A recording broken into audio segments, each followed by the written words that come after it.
Hey, what's up? Welcome to our series, Wondrously Weird Bible Stories, where we dig into the strange, the supernatural, and the most mysterious parts of the Bible. We're here to explore the bizarre details and surprising twists that make it the most interesting book of all time. So buckle up, things are about to get seriously weird. The story of the fall in Genesis 3 is one of the Bible's most popular stories, but what if we've been missing something?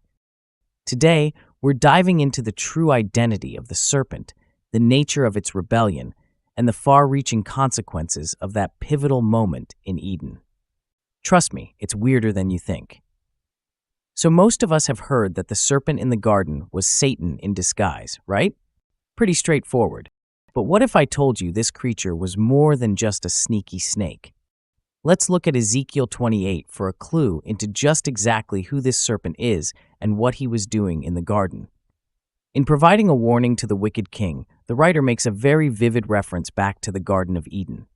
Let's just look at the highlighted text in this passage.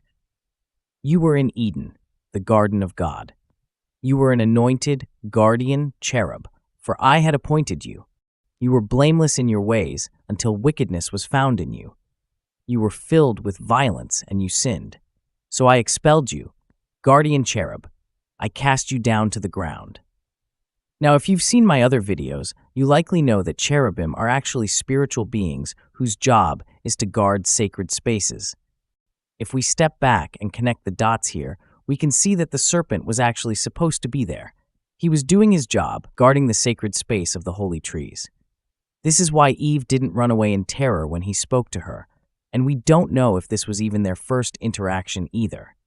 In Hebrew, the word for serpent is nachash, which does indeed mean snake, but like many Hebrew words, it has various different meanings. Nachash can also be interpreted as the shining one, or even the one who deceives. Either way, this serpent isn't just a garden-variety reptile, and this story isn't about the dangers of snakes. It's actually the first time recorded that we see rebellion against God. The serpent's temptation is part of a much larger rebellion against Yahweh's authority. Remember, this isn't the only rebellion we see in the Bible, but it's the one that kicks everything off. So why did he do it? I don't think we'll ever really know. Maybe he was jealous that we had rule over the earth? Maybe he was jealous that God gave humans partners? Maybe he thought God would just destroy us? While we don't know the reason, we do know the tragic consequences. Adam and Eve's disobedience leads to spiritual death, a fractured relationship with God, and an eviction notice from Eden. Their expulsion marks the first significant shift in cosmic geography. Eden was more than just a nice garden. It was sacred space where heaven and earth overlapped. Being kicked out meant humanity was now on the outside, cut off from direct access to God's presence and exposed to the darker spiritual forces at play. Want some good news? Let's look at Genesis 3:15, what scholars call the proto-evangelium, what us lay people call a fancy word for the first gospel. Here God speaks to the serpent, saying, I will put enmity between you and the woman, and between your offspring and hers. He will crush your head, and you will strike his heel. How about that?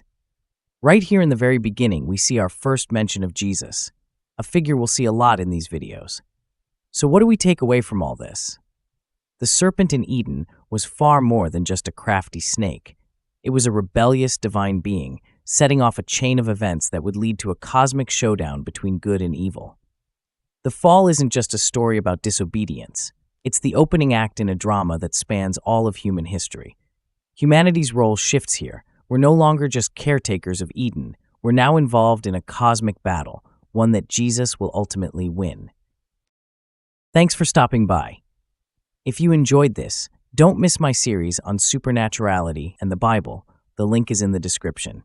And just remember to keep reading that Bible.